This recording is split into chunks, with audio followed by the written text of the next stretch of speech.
S'il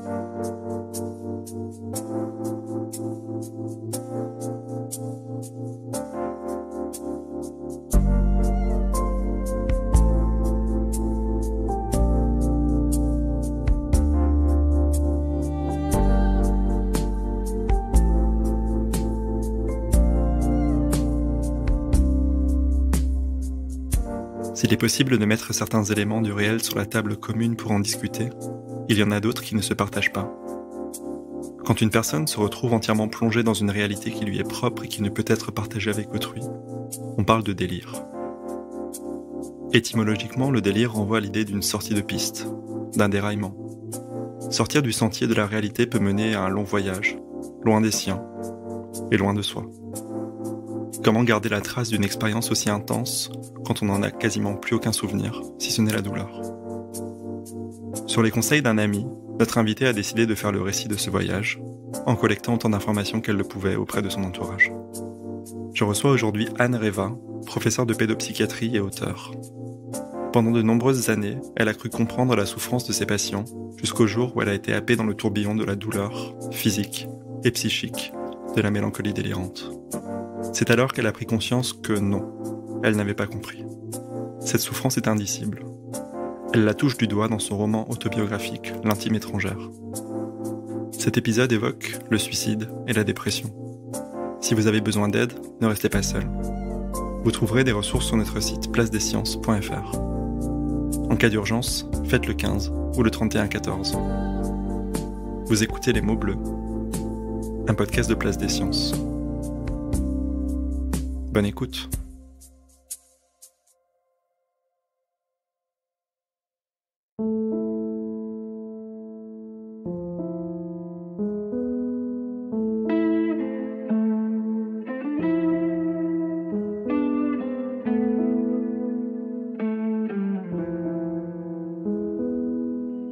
Bonjour Anne.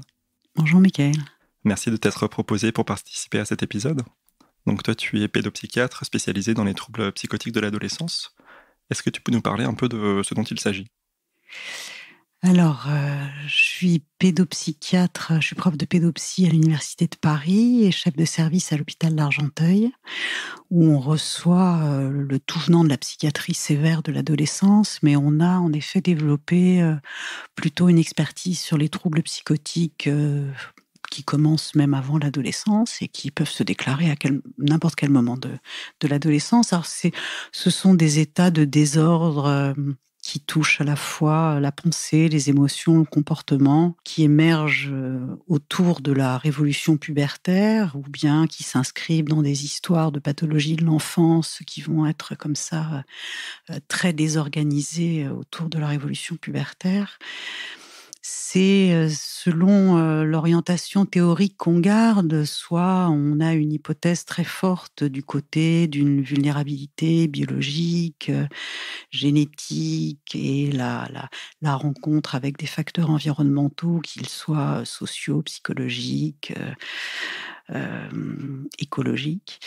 Et donc, ce modèle-là est un modèle sur lequel je vais pas forcément détailler les choses parce qu'il y a une autre manière d'envisager les problématiques psychotiques de l'adolescence autour de la vie psychique de l'adolescence, de ce que c'est la construction identitaire de l'adolescent, de ce que c'est l'organisation progressive d'un sujet et de son rapport au monde, avec à un moment une sorte de fissure de cette vie psychique, une non-intégration des données qui sont des données internes radicales par la poussée pubertaire, et le sujet est, du fait d'une précarité interne forte, ne va pas être en mesure d'intégrer les multifacettes identitaires qui le concernent. Il y a un auteur, Laufer, qui parlait de l'effondrement psychotique inhérent à la phase pubertaire, comme un effondrement, le breakdown, parce que face à cette poussée génitale très forte, certains sujets vont être pris par un désordre délirant, qui peut s'installer dans la durée. Quelle que soit la catégorie diagnostique qu'on retiendra, une poussée aiguë de bouffées délirantes, l'inscription progressive dans un processus schizophrénique qui peut parfois commencer dès l'enfance. Il y a des schizophrénies infantiles avec des symptômes d'attaque de la pensée, d'attaque de l'expérience émotionnelle et de la capacité sociale. Quelles que soient ces catégories diagnostiques, ce sont des troubles qui nécessitent des prises en charge complexes, médicamenteuses, institutionnelles, avec une grande précaution autour de tout ce qui a trait à la place dans le milieu familial, à la qualité du travail familial et à la qualité d'un travail au sein du social et du scolaire pour que le sujet puisse trouver sa place, quel que soit le trouble qu'il expérimente, puisse se développer et construire un parcours de vie qui respecte à la fois ses besoins et lui permettre d'accéder à un certain nombre de ses désirs propres, même dans des expériences de désorganisation inaugurale. On avait reçu dans un précédent épisode Alexandra et son fils Nathan, qui est un jeune homme souffrant de schizophrénie à début très précoce, et qui nous avait fait part de la difficulté assez importante de trouver une prise en charge qui a, dans leur cas, mené à un déménagement à l'autre bout de la France. Est-ce que tu considères aujourd'hui que la prise en charge pédopsychiatrique est facilement accessible ? Alors, c'est une question qui est une question d'actualité, qui on a l'impression de découvrir avec la pandémie à quel point le système de santé va mal, mais il y a une discipline qui va extrêmement mal, c'est la pédopsychiatrie, la psychiatrie et en particulier la pédopsychiatrie, du fait de l'absence, du manque de praticiens et puis d'un abandon politique de la santé mentale des enfants et des adolescents, un abandon depuis des années et des années. C'est pas faute d'avoir appelé à la vigilance et à la responsabilité politique. Et donc, sur le territoire français, il y a de grandes inégalités de la palette de soins proposés.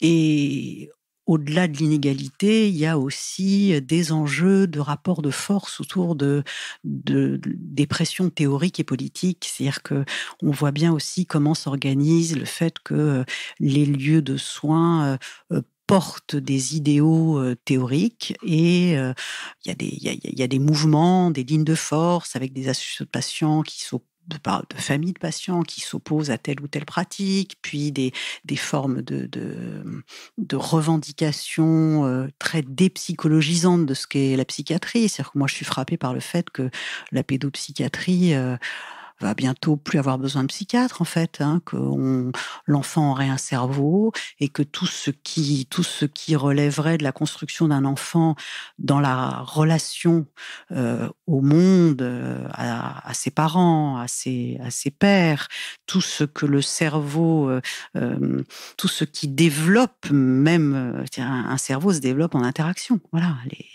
le monde cérébral est un monde interactionnel et bien la vision de la pédopsychiatrie est devenue une vision qui ne veut pas psychologiser, qui ne veut pas construire une histoire, qui ne veut pas chercher le sens de l'histoire, qui veut, comme la médecine maintenant, comme les Américains l'ont fait en leur temps, et même les Américains en reviennent maintenant, on veut des listes de symptômes, et puis pour écraser les symptômes, on veut des traitements qui écrasent les symptômes. Et alors le soin institutionnel, le soin psychothérapeutique, tout ça a assez mauvaise presse, et on voit bien comment la psychanalyse a été attaquée. Alors, la psychanalyse a sa responsabilité, sûrement, sans doute. Mais bon, les attaques disent aussi quelque chose de comment on pense la souffrance psychique, quoi. La souffrance psychique se visualise par des connexions neuronales. C'est mal connaître ce que c'est une existence humaine. Une existence humaine, c'est une expérience. C'est quelqu'un dans son histoire avec son expérience. Et bien sûr que c'est biologique aussi, et nous sommes des êtres de biologie, personne ne pourra dire le contraire. Mais nier le fait que le soin passe aussi par l'expérience relationnelle, la transformation dans la relation de soin, Et donc la nécessité en pédopsychiatrie et en psychiatrie d'avoir des êtres humains qui mettent au service du patient leur capacité relationnelle étayée par de la théorie pour transformer la souffrance et les symptômes, ne pas vouloir entendre parler de ça, c'est sacrifier la souffrance des patients et les stigmatiser encore plus. Tu as dit plusieurs mots, symptômes, expérience, souffrance, stigmatisation. On sait que dans la théorie de la Gestalt, le tout est plus que la somme de ses parties. Et justement, ce qu'on a tendance à faire aujourd'hui, c'est de considérer la souffrance psychique comme une liste de symptômes qui seraient les parties. Mais il y a quelque chose qui lie tout ça, finalement, et qui est la souffrance psychique. Quelle représentation on en a aujourd'hui quand on est professionnel de santé, de cette souffrance psychique? Alors, je vais différencier, je vais faire 2 types de réponses. Une réponse très centrée, sur, ma place de pédopsychiatre et ce que j'observe des soignants de mon service, par exemple. Moi, j'ai passé, je suis une, comme on dit, une pédopsychiatre, mûre maintenant. Enfin, je suis une femme, d'âge mûr largement, et je me suis toujours en mobilisée pour, parce que j'ai été très sensibilisée au fait qu'il y avait quelque chose de l'expérience. C'est ce qui m'intéresse, c'est l'expérience, c'est ce qu'on vit, comment on le vit et comment on le raconte. Donc ça, c'est pas que du symptôme, c'est aussi, la perception et le récit sur un rapport au monde et aux autres. Et donc j'étais très sensibilisée par tout ça. C'est pour ça que j'ai fait de la pédopsychiatrie, parce qu'il y a un enfant, il y a une famille, il y a des générations, il y a tout un environnement, donc il y a une richesse expérientielle très intense. Donc, comme pédopsychiatre, j'ai beaucoup insisté sur le plan institutionnel auprès des soignants pour les accompagner dans leur capacité à ne pas fuir devant la souffrance, au contraire, se demander toujours comment on la repère, qu'est-ce qu'on en fait. D'ailleurs, est-ce qu'il faut en faire quelque chose? Qu'est-ce que ça veut dire? Qu'est-ce que c'est une relation de soins? Qu'est-ce que c'est? Être ensemble. Est-ce que c'est partager un moment? Est-ce que c'est se parler? Est-ce que c'est donner le médicament? Qu'est-ce qui se passe dans ces moments interactionnels? Qu'est-ce que la rencontre a de transformatrice? Donc la souffrance pour moi était, la préoccupation pour, que les soignants soient des bons soignants dans un service de pédopsychiatrie. Donc on en parlait beaucoup. Voilà, comment le patient communique sa souffrance, qu'est-ce qu'il en dit? S'il n'en parle pas, à quoi on la repère? Comment on l'apaise? Heu Moi, j'ai toujours dit que la nécessité d'apaisement de la souffrance, c'était une exigence éthique, quoi. On peut pas laisser les patients, submergés par l'angoisse, c'est pas possible, voilà, c'est pas possible. Donc c'est une ligne de force de mon engagement clinique et donc j'ai vu des soignants, avec moi s'engager là-dedans, voilà. Et moi j'ai beaucoup de plaisir, à Argenteuil. Je trouve que c'est vraiment une équipe de soignants très. J'aime leur manière de faire, j'aime ce qu'on a fait, ce qu'on a construit ensemble. Je trouve ça assez émouvant d'ailleurs, parce que pour moi, on a réussi, je pensais avoir réussi à garder notre vigilance et notre volonté de ne pas ignorer cette dimension de souffrance. Alors souffrance, en même temps, c'est un mot qui veut pas dire grand-chose parce que on souffre, tout le monde souffre, hein. On souffre quand on est précaire économiquement, on souffre quand on est, victime, d'abus de pouvoir, d'abus, de violences, multiples. Donc la souffrance, ça fait partie de la vie humaine, mais je trouve qu'il y a quelque chose d'une spécificité. J'ai toujours pensé qu'il y avait quelque chose d'une spécificité de la souffrance, de la maladie mentale, et j'essayais d'accompagner les soignants pour assumer, notre présence, dans cette spécificité, si je peux m'exprimer comme ça. Oui, je pense qu'il y a quelque chose, c'est pas pareil, voilà. J'ai toujours pensé ça, que c'était pas pareil, mais je me suis un peu trompée en pensant que on avait mené un travail, presque abouti. Je me suis rendu compte que je m'étais un peu trompée. Justement, c'est intéressant parce que ta réponse est formulée au passé. Donc ce qui implique que tu as changé d'avis depuis sur cette question-là. Est-ce qu'il y a eu un événement qui a déclenché, cette prise de conscience et c'est finalement ce changement de paradigme dans la représentation de la souffrance? Alors, il s'est passé quelque chose, j'ai fait une analyse personnelle, donc j'avais déjà fait un travail sur, la question de mes propres nœuds de souffrance éventuelle, hein, donc ça mais c'était pas la souffrance de la maladie mentale, donc il n'y avait pas de représentation au plus proche possible. Il y a quelques années, j'ai eu un problème somatique, une banale péricardite après une infection virale pulmonaire. La péricardite a été soignée et puis pendant 2 années, j'ai eu des douleurs cardiaques, très envahissantes et donc on a diagnostiqué, avec une IRM, que j'avais une péricardite chronique. C'est-à-dire, le cœur enveloppé dans par une enveloppe fine et souple qui s'appelle le péricarde. En fait, le péricarde est suffisamment souple pour bouger avec les mouvements du cœur. Là, il y a une partie du péricarde qui était collée sur le cœur, ce qu'on appelle une péricardite chronique et ça pouvait expliquer ces douleurs traînantes, parfois très envahissantes et puis avec des moments de très grande fatigue. Donc 2 années comme ça, et puis bon, voilà quoi, comme tout le monde, on vit, on vit, on a la vie affective, familiale, le travail, les contraintes et puis ces fameuses douleurs. Et puis au retour d'un été, l'été 2019, là, je n'avais plus aucune énergie, physique. J'avais mal, mais j'avais un tel épuisement, je comprenais pas, je me disais: «C'est pas possible, cette péricardite chronique est en train de me vidanger».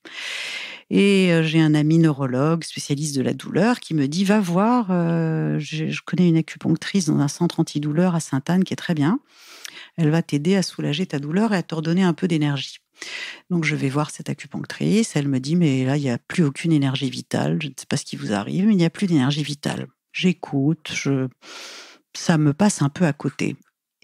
Et en quelques semaines, j'ai été observatrice de quelque chose qui m'a échappé. J'ai eu d'abord des idées suicidaires, ce qui n'est pas mon mode. Je suis quelqu'un avec une joie fondamentale. Idées suicidaires qui m'ont surprise avec scénario que j'ai repoussé avec honte et culpabilité. Et puis là, il y a eu un peu, j'ai perdu le contrôle, je mangeais plus. Il a fallu quand même que j'aille voir un psychiatre. Et quand vous êtes prof de pédopsie, que vous voyez que les choses vous échappent, vous savez pas trop vers qui vous tournez. J'ai un peu piteusement demandé de l'aide d'un collègue.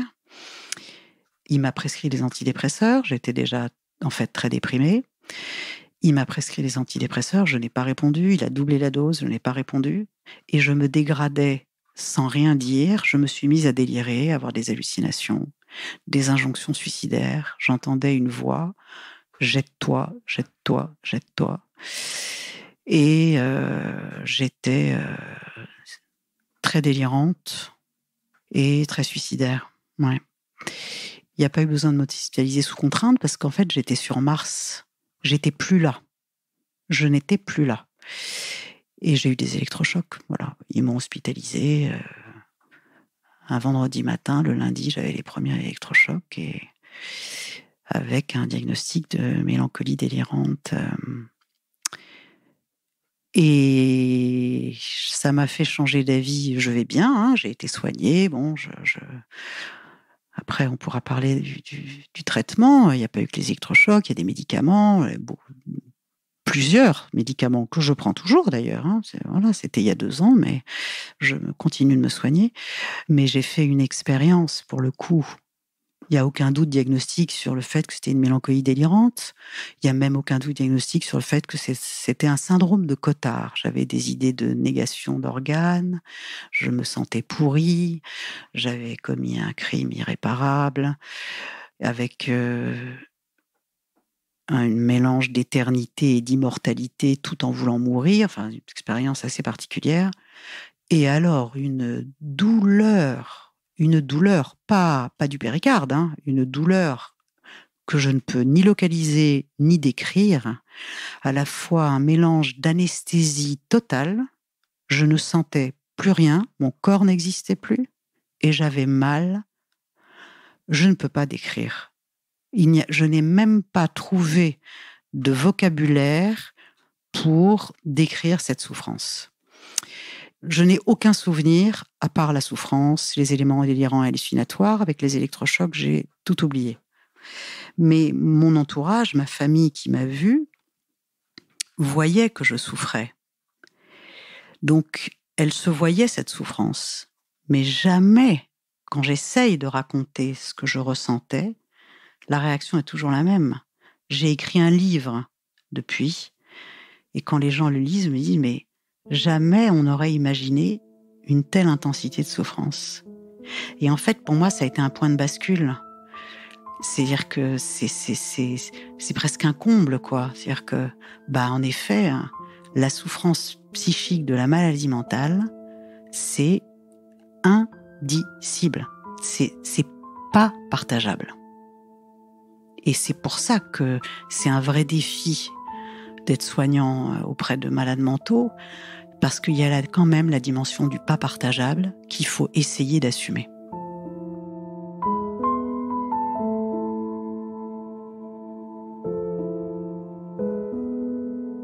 Donc tu nous fais part de cette expérience inhumaine, comme tu dis. Toi, avec ton parcours de soignante, de médecin, comment est-ce que tu appréhendais le début des signes qui se présentaient à toi? Avec, avec une application à les ignorer. Je n'ai jamais envisagé que j'étais déprimée. J'ai attribué la douleur. D'ailleurs, depuis que la mélancolie a été soignée, je n'ai plus jamais eu de douleur cardiaque. Pourtant, le péricarde est toujours collé au cœur, donc il n'y a pas de doute sur le fait. Donc, cette douleur cardiaque, ça m'a pas effleuré que je sois déprimée. Apparemment, autour de moi, on commençait à se dire, mais en fait, elle est peut-être déprimée. Donc moi, avec application, j'ai ignoré cette dimension-là. Pourtant, je suis psychiatre, j'ai été en analyse, donc non, vraiment ignoré. Et puis surtout, je vois bien le rapport que j'ai eu au scénario suicidaire. C'est-à-dire que là, j'ai eu peur. Je me suis sentie coupable vis-à-vis de ma famille. En fait, je me suis dit, mais qu'est-ce qui va se passer là? Et alors après, quand j'ai perdu le contrôle, voilà, j'ai fait une tentative de suicide par pendaison.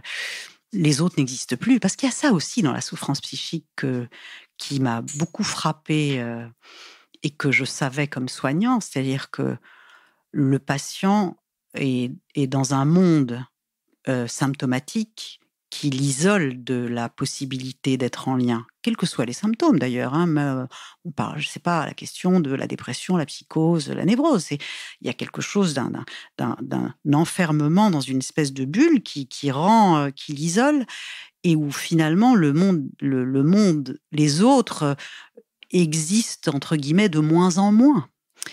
Alors là, moi, j'ai vraiment fait cette expérience où c'est très impressionnant.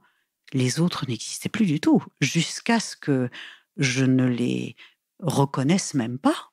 C'est-à-dire qu'il y a un moment de glissement où l'autre n'existe tellement plus que je ne le reconnais pas. Et donc, il y a vraiment quelque chose où je crois que quand on est psychiatre, c'est pas facile de demander de l'aide quand il y a une souffrance morale. On se sent aussi stigmatisé finalement que les autres. Moi, j'ai eu, une fois que le traitement par les électrochocs avait été réalisé, j'avais très honte en fait. J'ai eu honte vraiment longtemps. Maintenant, je n'ai plus honte. J'ai décidé, par respect vis-à-vis de mes patients, que si moi, je m'auto-stigmatisais, qu'est-ce que ça voulait dire comme message que je portais, et dans mon service, et auprès des patients, auprès de mes collègues? Parce que j'ai fait croire à tout le monde que j'avais un problème somatique. C'était facile, il y avait le péricarde. Mais je me suis dit, mais si toi tu fais ça, où est ton éthique, quoi?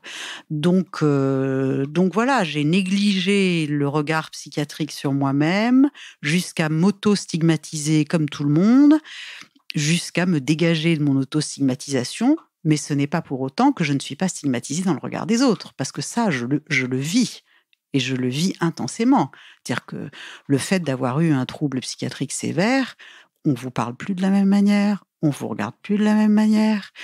Je ferai pas de commentaires sur le comportement de certains collègues, mais c'est ce que vivent tous les patients qui ont des troubles mentaux.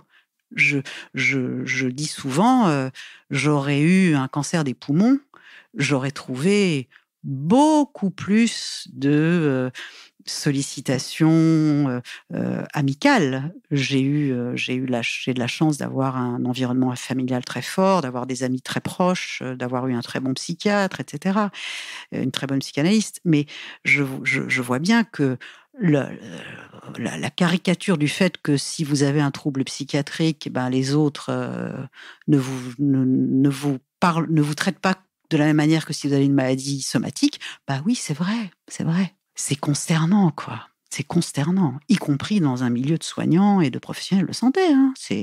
Les tabous sont les mêmes et les réflexes sont un peu les mêmes. Hein. Et comment est-ce que tu expliques ça, justement, que le fait que les représentations puissent être les mêmes auprès des soignants que dans la population générale, qui est en général plutôt novice dans ce domaine? Alors, je pense que du côté des soignants, il y a un effort vraiment très important pour lutter contre la stigmatisation. Ça, je le pense très sincèrement. Mais je pense qu'après, quand ça touche quelqu'un qui est un collègue, on ne sait plus trop quoi faire, quoi. Là, on sait plus, on n'est pas vraiment soignant, on n'est pas amis, on a des relations. Et là, il y a un truc confus qui émerge un peu, où c'est comme si on pouvait pas avoir des phrases sociales normales. C'est-à-dire qu'un collègue que j'avais pas vu depuis la mélancolie, bien avant, et que je vois bien après la mélancolie, et je lui dis, tu sais, j'ai été très gravement malade, et il me dit, oui, j'ai entendu. Donc, il ne savait pas de quoi j'avais été malade. Et je lui dis, bah, écoute, j'ai fait une mélancolie délirante, j'ai eu un syndrome de Cotard, j'ai cru qu'il allait faire un malaise. Il a blêmi, il m'a dit, ah bon, mais vraiment grave. Voilà, mélancolie délirante, vraiment grave. Bah, de quoi on parle? Enfin, j'ai dit, bah oui, j'ai eu des électrochocs, et j'ai vraiment cru qu'il allait faire un malaise. Donc, on voit bien que il y a quelque chose, même pour des spécialistes de la souffrance psychique, où d'un coup, voilà. Et puis, je pense qu'il y a aussi, il y a toujours, il y a une suspicion quand vous avez un trouble psychiatrique. Ça, on le voit très bien chez nos patients et pour les familles de nos patients. C'est que quand un trouble psychiatrique sévère apparaît, il y a toujours une suspicion qui est ah bon, mais en fait, on s'est trompé. La personne qu'on avait en face de nous, on s'est trompé, elle était malade. Comme s'il y avait quelque chose qui avait été un peu, oui, qu'on avait fait une erreur de jugement, qu'on n'avait pas bien évalué à qui on avait affaire. Et ça aussi, ça contribue à la stigmatisation. Pour revenir à cet épisode de mélancolie délirante, finalement, en soi, à partir du moment où tu te fais hospitaliser et le moment où tu sors de l'hôpital, il se passe quoi et combien de temps? Alors, c'était un peu particulier parce que j'ai été hospitalisée juste avant le confinement de mars 2020. Et donc, pour me protéger professionnellement, on a décidé, enfin, j'étais un paquet, donc on aurait pu me mettre n'importe où, c'était pareil. Je ne savais pas du tout où j'étais. Enfin, si, je savais où j'étais ailleurs. Et donc, on ne m'a pas mis dans un service hospitalier public pour pas que je voie des internes, pour pas que je voie des collègues. C'était très prévenant, et donc je suis allée en clinique privée. Hein, voilà, c'était. Donc, j'ai eu 3 séances d'électrochoc. Je sais plus, j'ai eu en tout 8 séances d'électrochoc, et puis les appareils, des respirateurs, parce qu'il y a une anesthésie pour les électrochocs, une anesthésie courte, mais il y a une anesthésie, il y a un anesthésiste, il y a un appareil, enfin c'est hyper bien fait. Hein. je veux bien parler des électrochocs après, parce que c'est hyper important. Les appareils étaient réquisitionnés pour les réa. Donc, on ne pouvait plus me faire d'électrochocs. Et on m'annonce en plus que je n'aurai plus de visites, alors que j'avais des visites. Et là, comme j'avais déjà eu 8 électrochocs, donc j'étais moins délirante. Hein. J'étais toujours suicidaire, mais moins quand même. Je me rendais compte là qu'il se passait quelque chose. Enfin, je commençais à prendre conscience donc j'acceptais de prendre mes médicaments, tout ça. Là, j'ai dit que je voulais pas rester dans la clinique, enfin que je n'allais pas rester hospitalisée si j'avais plus d'électrochocs, pas de visite, c'était pas possible.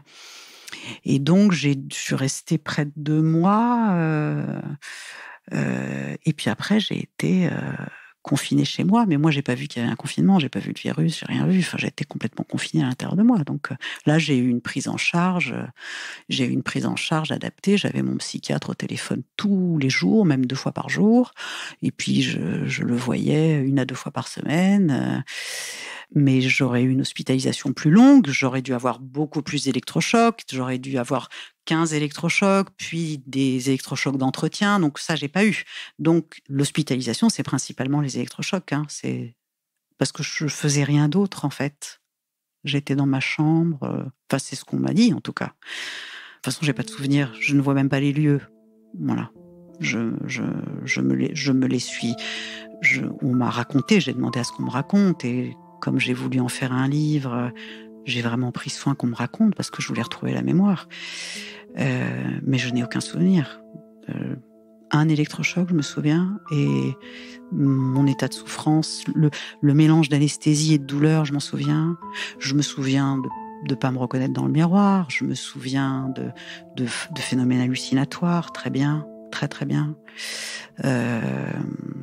Mais les lieux, les visages, j'ai rien vu, je crois.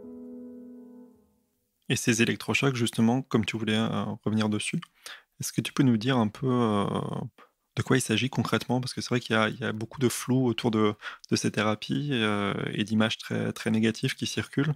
Beaucoup de gens ne savent pas que c'est encore utilisé aujourd'hui. Est-ce que tu peux nous en dire un peu plus à ce sujet? Alors, bon, moi, j'ai beaucoup, beaucoup de gratitude pour les électrochocs. Les électrochocs, c'est un excellent traitement quand l'indication est bien posée et la reine des indications, c'est vraiment la mélancolie, avec des formes soit, dites catatoniques, soit très délirantes, très suicidaires. Enfin, la mélancolie est une indication, phare. Pas seulement, mais chez les adultes et chez les adolescents aussi.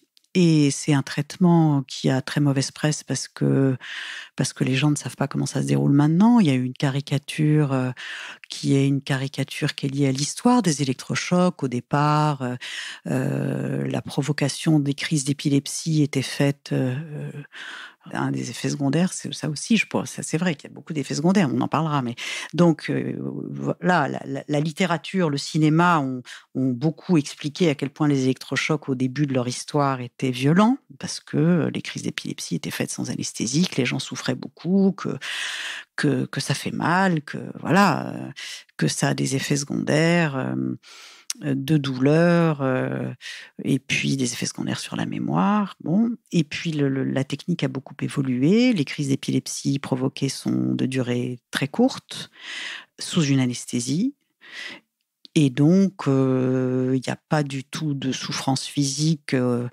Tout est fait pour qu'il y ait une myorelaxation. Il y a du curare qui est en même temps injecté avec le produit d'anesthésie. Donc, ça dure 5 minutes. La crise, elle dure une vingtaine de secondes, avec l'idée par la crise d'épilepsie, de modifications qui permettent la sécrétion de neurotransmetteurs qui, là, resituent sur un plan strictement biologique un équilibre qu'il n'y a plus et de déficit de sécrétion qui, au contraire, là, se remettent en...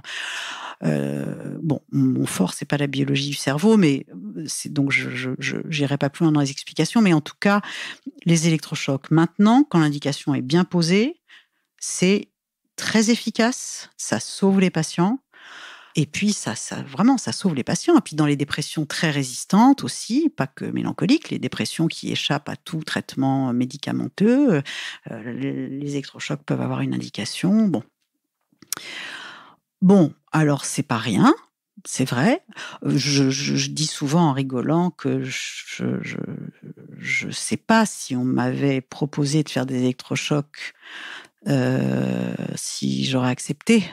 On m'a proposé de faire des électrochocs et j'ai accepté. Donc, j'étais ailleurs, donc j'ai accepté. Je me suis jamais opposée. Les électrochocs, c'est tout de suite efficace. Je sortais de l'électrochoc, j'étais plus délirante, j'avais des états d'euphorie même. Et puis en 2-3 jours, ça recommençait. Et donc entre deux séances d'électrochoc, je voulais plus y aller, quoi. Je me disais: «Bah non, mais bon, je me redégradais et là je me laissais faire, aucune opposition, aucune opposition». Après il y a des effets secondaires. Alors moi, j'ai des effets secondaires, il y a des gens qui ne supportent pas les effets secondaires, il y a voilà, les effets secondaires sur la mémoire. Alors on dit, classiquement que c'est surtout sur la mémoire de la période de la crise, psychiatrique, enfin qu'on oublie, ce qui s'est passé, comment ça s'est passé, les symptômes. Pas que, pas que. Moi j'ai une mémoire qui il y a des choses que j'ai oubliées qui sont la période, c'est sûr, je vois plus rien, mais ça, à la limite, parfois je me dis: «Bah, c'est peut-être pas plus mal. J'ai pas besoin de me trimballer, tout ça», parce que quand je vois l'état de mon entourage à l'évocation des souvenirs de la période, je me dis: «Franchement, finalement, d'avoir oublié beaucoup, c'est peut-être pas plus mal». Mais j'ai oublié d'autres choses, des choses de ma vie, de mon histoire, de la vie de mes proches, j'ai oublié. Bon, et puis j'ai des difficultés de mémorisation aussi, bon, que j'ai eu beaucoup de mal à accepter. Alors c'est sans doute pas que les électrochocs, il y a aussi les médicaments qui doivent, mais si la question c'est, être morte ou être vivante avec des problèmes de mémoire, il y a pas de choix en fait, hein, c'est pas une alternative. Donc moi j'ai pas de, comme on dit, banalement, j'ai pas d'état d'âme, hein. Je suis très contente d'avoir eu des électrochocs. Heureusement, sinon je serais morte en fait. Donc il faut que les gens se rendent compte que c'est un bon traitement. Bien sûr, c'est un traitement, entre guillemets, qui a les habits de la radicalité. Mais en fait, ce qui est radical et ce qui est, effroyable, c'est ce qu'on vit, c'est pas l'électrochoc en fait. Donc ce qui est le plus violent, c'est ce que je vivais, pas le fait d'avoir subi des électrochocs.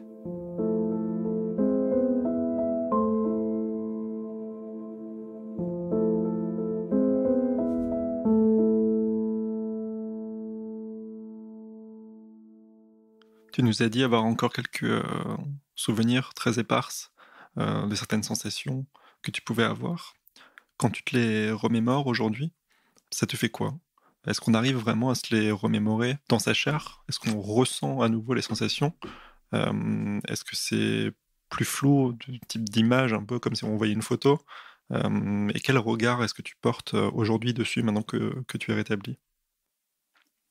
Ben, double regard. Il y a un regard où je me dis, pourvu que ça revienne pas, parce que j'en garde quand même une intensité de sensation très forte. Et vraiment, la 1re réaction quand ça me retraverse, je me dis: «Vraiment, faut pas que ça recommence, quoi». Voilà. Après je fais une sorte de travail, avec moi-même, et c'est très intéressant parce que, enfin, c'est un travail sur la vie pour les patients aussi, sur, ouais, sur la vie en général, sur l'existence humaine. C'est quoi la différence entre se souvenir de quelque chose, est-ce que quand on s'en souvient, on le vit encore, hein? Dans le trauma, c'est ce qu'on dit, qu'en fait, il y a pas de souvenir, on continue de vivre les scènes. Pour ces expériences-là, en particulier les expériences hallucinatoires, je pense quand même que maintenant ce sont des souvenirs. Mais quand ce sont des souvenirs, la charge émotionnelle est quand même très intacte.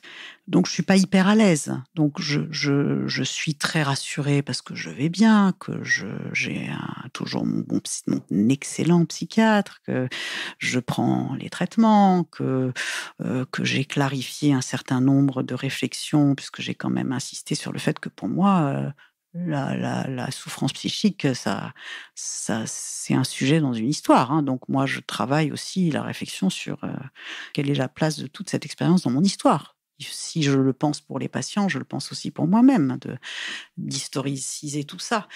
Donc, malgré toutes ces choses qui sont très positives, c'est vrai que je suis pas complètement détendue. Enfin, je peux pas dire le contraire. Enfin, et c'est vrai que quand je suis à l'hôpital, dans les temps institutionnels, réfléchir sur la prise en charge de certains patients qui vont très mal, sur leur traitement, sur leur projet de soins.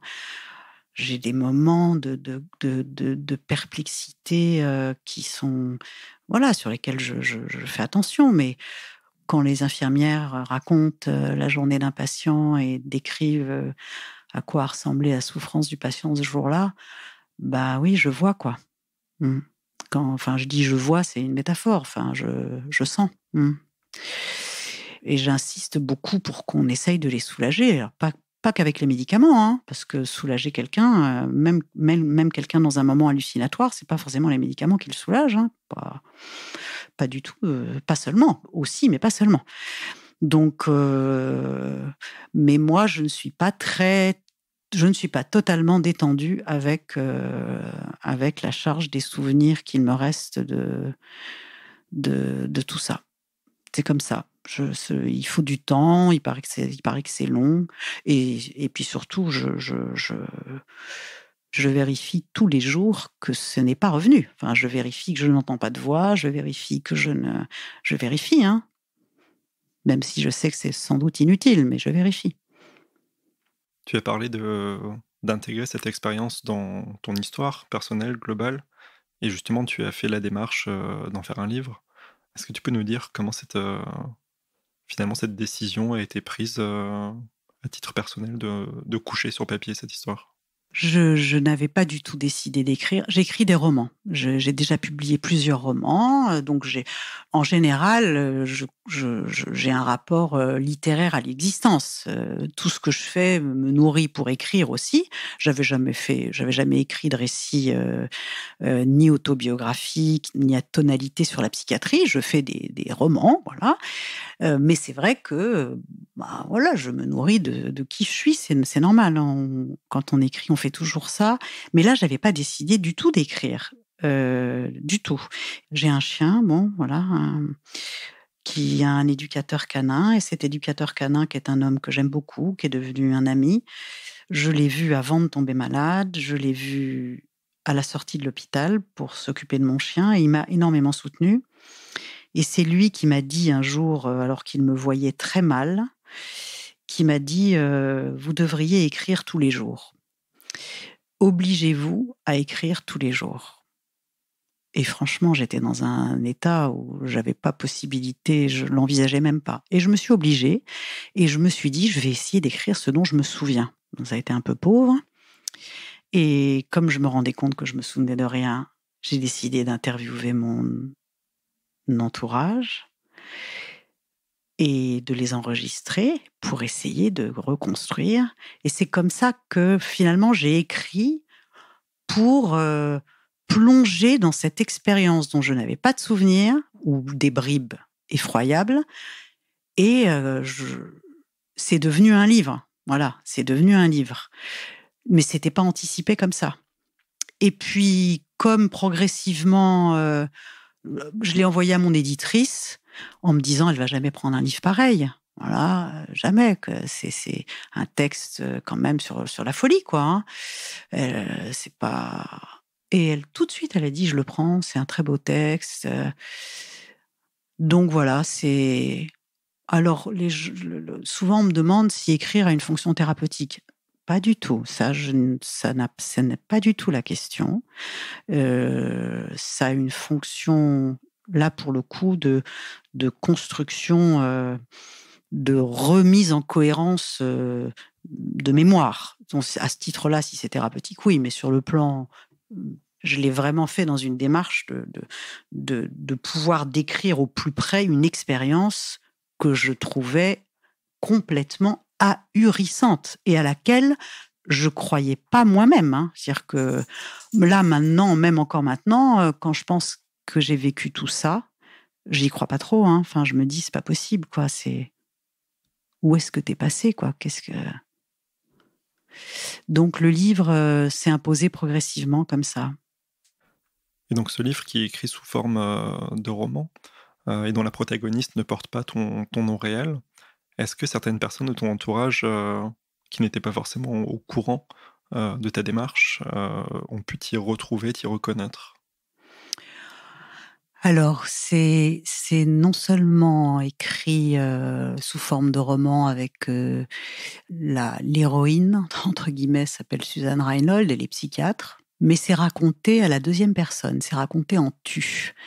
Et donc, pour le lecteur, il y a un moment espèce de flottement où on ne sait plus très bien si qui part sur une autre planète, si c'est pas le lecteur lui-même qui est en train de partir sur une autre planète, ou si c'est donc la question se pose de est-ce que c'est mon histoire? Il y a ça fait vivre des choses très intenses. C'est pas du tout un livre triste, c'est un livre sur une expérience radicale, mais c'est un livre très vivant en fait, parce qu'il y a vraiment une force vitale. C'est un livre plein d'espoir, parce que voilà, la maladie mentale radicale, ça se soigne, ça se guérit, ça s'accompagne. Donc, je j'ai pas du tout fait un texte plaintif, larmoyant. Et ceux qui l'ont lu, qui savaient pas, ont été un peu sidérés par l'intensité de la souffrance et m'ont demandé si c'était autobiographique. J'ai dit: «Bah oui», voilà. Mais j'en ai fait un objet littéraire. Je tiens au fait que ce soit un objet littéraire. En fait, ce n'est pas un témoignage, parce que si j'avais voulu faire un témoignage, j'aurais écrit un article dans un journal.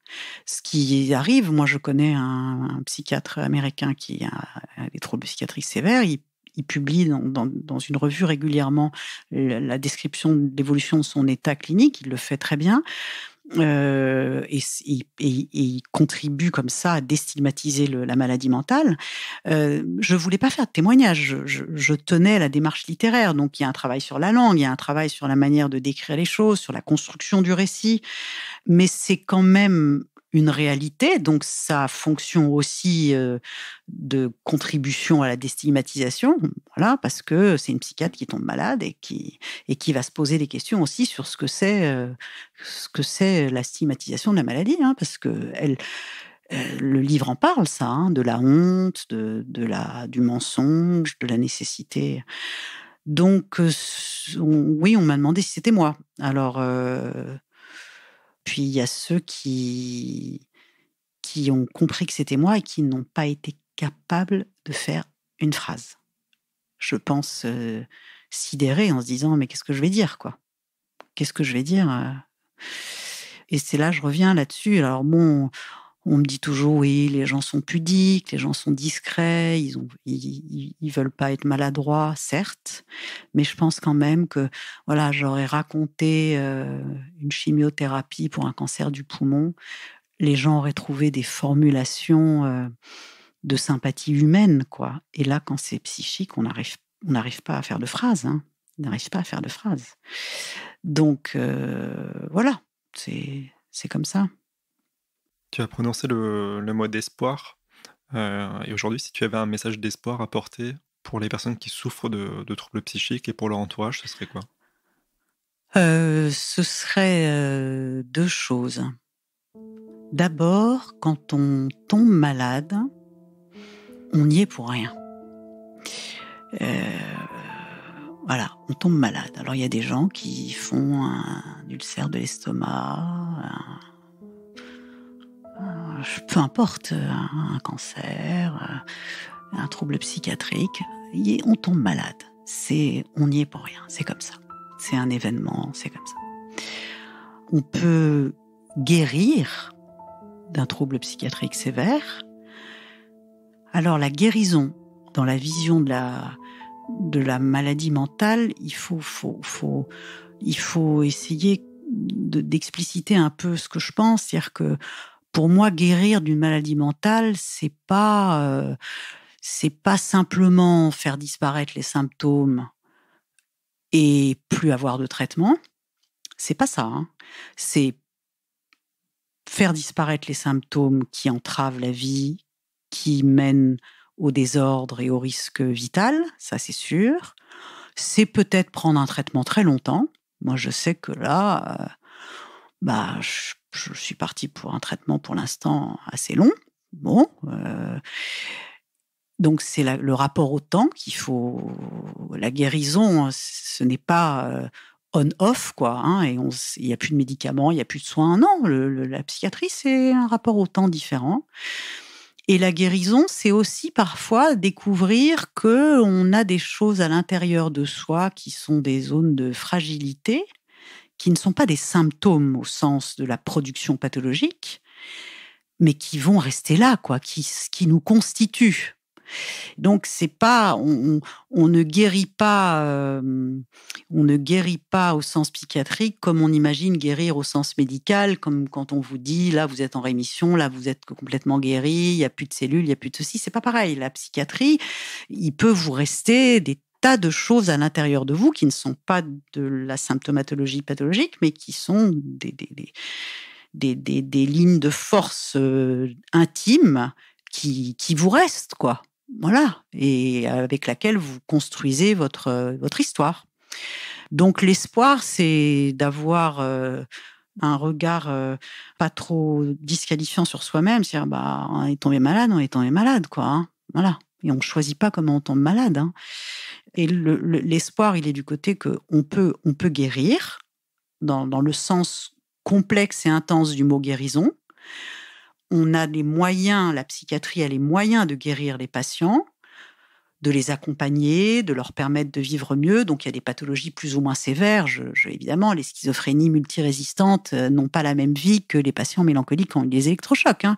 Moi, typiquement, c'est une pathologie qui se soigne. Donc, bien sûr, les patients bipolaires ont des traitements qui permettent de vivre quasiment normalement s'ils sont stabilisés. Donc, il y a des pathologies où c'est plus ou moins compliqué, c'est sûr. Mais la psychiatrie a les moyens. Si elle avait les moyens humains, elle aurait vraiment les moyens de guérir et de soigner. Bon, là, on est sur un champ politique et social autre. Mais l'espoir, c'est que, voilà, faut un peu se laisser faire et il faut trouver quelqu'un en qui on a confiance, hein, parce que ça, c'est un vrai enjeu. Le soin psychiatrique est un soin tellement relationnel que si vous n'êtes pas engagé dans une relation de confiance avec celui qui gère votre vie psychique à partir de l'effondrement, vous n'allez pas pouvoir guérir. Ça, c'est une donnée, c'est vrai, il faut trouver la bonne personne. Ça, c'est pas forcément facile. Hein. Mais oui, de l'espoir, quoi. Et puis, il faut s'entourer, faut que les familles s'entourent aussi. Il faut trouver des points d'appui auprès de gens qui veulent bien donner un peu de leur soutien. Hein. Soutenir, ça peut être là, vouloir dire qu'on est là, juste qu'on prend des nouvelles, qu'on vient montrer qu'on est là, quoi. S'il y a besoin de quelque chose, voilà, la maladie mentale a besoin de relations humaines. Le malade a besoin de relations humaines, la famille a besoin de relations humaines étayantes. Mais l'espoir serait complet si on nous donnait les moyens de travailler. C'est ça le problème. Le problème actuel, il est là, en fait. Hein. Il n'est pas tellement dans la capacité à la psychiatrie de soigner. Elle l'a, mais elle est attaquée au point de ne plus être en capacité de. Et à ce sujet, justement, on a vu courant 2021 une campagne qui a été menée sur les réseaux sociaux par plusieurs psychiatres pour inviter les étudiants en médecine à s'engager dans la filière psychiatrie. Toi, aujourd'hui, si tu devais t'adresser aux étudiants en médecine, qu'est-ce que tu leur dirais pour les convaincre de choisir psychiatrie et plus particulièrement la pédopsychiatrie? Parce que je pense que c'est une spécialité qui permet, comme aucune autre spécialité humaine, de s'engager, si on a le sens de responsabilité, de s'engager auprès des patients dans la construction de ce que c'est d'être vivant. C'est pas métaphorique, c'est-à-dire que les enfants malades ont besoin de trouver une place. Ils sont entravés par des symptômes, par des données interactionnelles, sociales, psychoaffectives, Et si on n'est pas là pour s'engager auprès d'eux, pour les dégager de ces entraves, ils n'auront pas de place dans la vie comme elle est, là où ils devraient être. Et ça, c'est quand même une belle responsabilité, c'est un bel engagement. Il n'y a pas beaucoup de spécialités pour moi qui permettent cette implication. Pour moi, c'est aussi c'est une implication. C'est une manière aussi de faire de la politique au sens social du terme, c'est-à-dire que de permettre aux gens de vivre et de vivre le mieux possible dans le monde comme il est, en étant au plus près de leurs besoins, de leurs entraves, en trouvant les leviers, les bons médicaments. C'est un engagement fort, quoi. Et je trouve qu'à ce titre, c'est la plus belle des spécialités que de pouvoir aider des familles, parce que quand on décide d'avoir des enfants, on a tous envie de faire de ce projet de vie quelque chose où on trouve des sources de joie, de réalisation. Et quand les familles sont traversées par des effondrements de leurs enfants, par des entraves majeures, de pouvoir permettre aux parents de repenser ce que c'est des liens, comment on est, comment on se positionne, comment on pense, de quoi il y a besoin, c'est un engagement, quoi. C'est un engagement. Et je trouve qu'il n'y a pas d'autre spécialité. Et c'est une spécialité qui a mauvaise presse parce que, d'abord, comme elle est en manque de moyens, les jeunes étudiants n'ont pas envie d'aller dans des endroits où c'est trop lourd. Et puis, comme la pédopsychiatrie est traversée, comme la psychiatrie, par des enjeux théoriques très forts, les jeunes ont du mal à se dire c'est sûr que quand vous avez des guidelines sur la chirurgie de la prothèse de hanche, c'est beaucoup plus facile à appliquer que quand vous avez à penser la complexité de l'existence humaine. Mais au lieu de se sentir, et ça c'est notre responsabilité comme psychiatres, seniors et enseignants, c'est-à-dire que plutôt que de leur transmettre de la confusion théorique qui serait, il y a des théories différentes et finalement elles s'opposent et puis vous devez choisir. Et puis non, il y a l'existence humaine, c'est complexe. Il y a des modalités intégratives de penser le symptôme, la pathologie, l'expression du symptôme, et que on n'est pas dans l'idéologie et que quand on est capable de se représenter un sujet, on n'a pas peur de la complexité et on sait comment s'engager pour, avec cette complexité, proposer les soins les plus pertinents possibles. C'est sur ces mots que nous allons conclure notre entretien aujourd'hui, Anne. Merci beaucoup d'avoir participé à cette émission. Et on invite bien entendu tous nos auditeurs à lire ton ouvrage qui s'appelle L'intime étrangère, qui est disponible dans toutes les librairies. Merci beaucoup, Michael. Merci.